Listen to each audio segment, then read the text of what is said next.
এই ছোট আলু দিয়ে আর এই যে পটল দিয়ে মাছ দিয়ে আমি আজকে তরকারি করব। নিয়েছি, খোসা ছাড়িয়ে নেব। দুজন খাবো তাই আমি 2-3 পিস মাছ দিয়েছি, ছোট বড় মিলিয়ে। পটলগুলো আমি এখন যে গ্যাঁটা গ্যাঁটা পটল আমি এইভাবে গোটা গোটা দিয়েছি, এইভাবে কেটে দেব।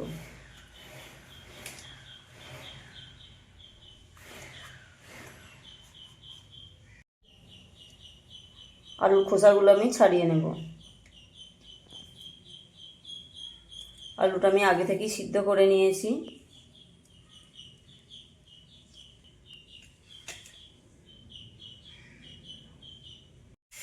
একটা টমেটো ছোট সাইজের আর একটা পেঁয়াজ ছোট সাইজের, ছোটো নয় মিডিয়াম সাইজের বলতে পারো। আমি এখন এগুলো কেটে নেব। শিলের মধ্যে আমি আদা, 1 চামচ জিরে বেটে নেব। কড়াই বসিয়ে দিয়েছি, কড়াই গরম করতে দিয়েছি।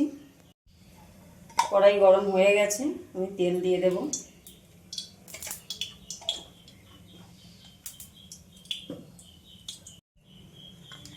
প্রথমেই আমি পেঁয়াজগুলো ভেজে তুলে নেব। পেঁয়াজের সাথে রসুন কটাও দিয়ে দেব।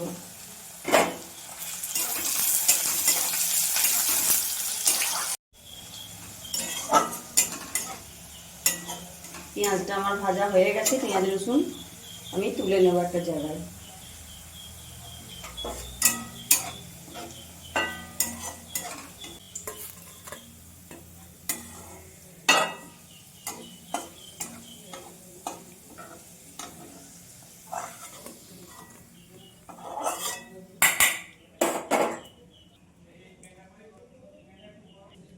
এই তেলের মধ্যে আমি পটলগুলো দিয়ে দেব।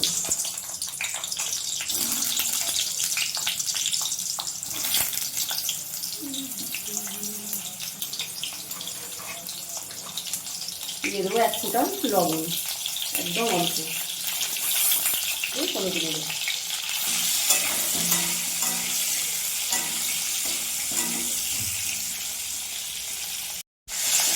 পটল ভাজা হয়ে গেছে, আমি তুলে নেব। দিয়ে দেবো আদা জিরে বাটা, দিয়ে দেবো হলুদ গুঁড়ো, লঙ্কার গুঁড়ো,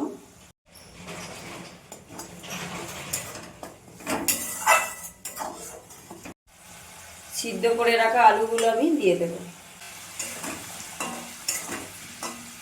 মিক্সি বাটির মধ্যে আমি টমেটো যেগুলো কেটে রেখেছিলাম নিয়ে নিলাম, আর এখানে যে রসুন আর পেঁয়াজ ভেজে রেখেছিলাম নিয়ে নিলাম। কেটে নেব। মশলাটা আমার বাটা হয়ে গেছে। এই যে মশলাটা এখন আমি দিয়ে দেব। মশলাটা ধুয়ে দিয়েছি, মশলার বাটিটা ধুয়েও একটু জল দিয়ে দিয়েছি, মিক্সি বাটিটা ধুয়ে।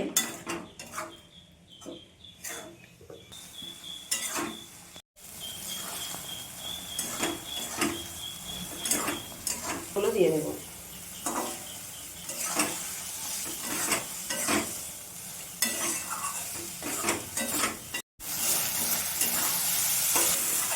জল দিয়ে দেব।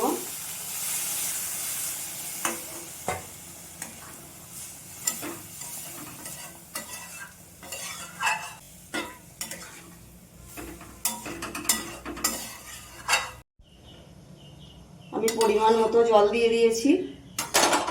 5-7 মিনিটের মতন আমি এটা ফুটিয়ে নেবো একটু। 5-7 মিনিট ফোটানো হয়ে গেছে। জলটা আমি এখন একটা জায়গায় ঢেলে নেব। দিয়েছি, কড়াই গরম হয়ে গেছে, তেল দিয়ে দেব।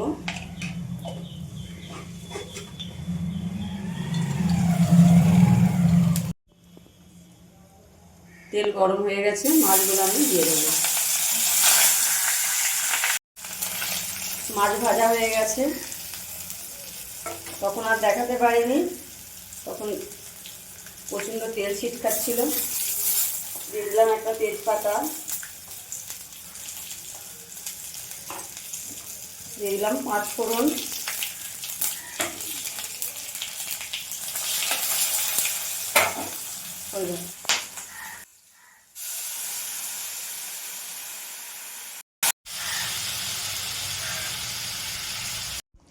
রান্নাটা আমার হয়ে গেছে। এইভাবে একবার মাছ দিয়ে পটল দিয়ে রান্না করে খেয়ে দেখবে, দারুণ টেস্ট। আমার ভিডিও যদি ভালো লেগে থাকে আমার চ্যানেলটি সাবস্ক্রাইব করে দিয়ে আমার সকল বন্ধুরা আমার পাশে থেকো। আর তোমরা ভালো থেকো, সুস্থ থেকো। আবারও বলছি, এইভাবে একবার মাছের ঝোল রান্না করে খেয়ে দেখবে, সেই স্বাদ একদম। গরম গরম ভাত আর এরকম মাছের ঝোল, আর কিচ্ছু লাগবে না। রান্নাটা আমার হয়ে গেছে, গ্যাসটা বন্ধ করে দিলাম।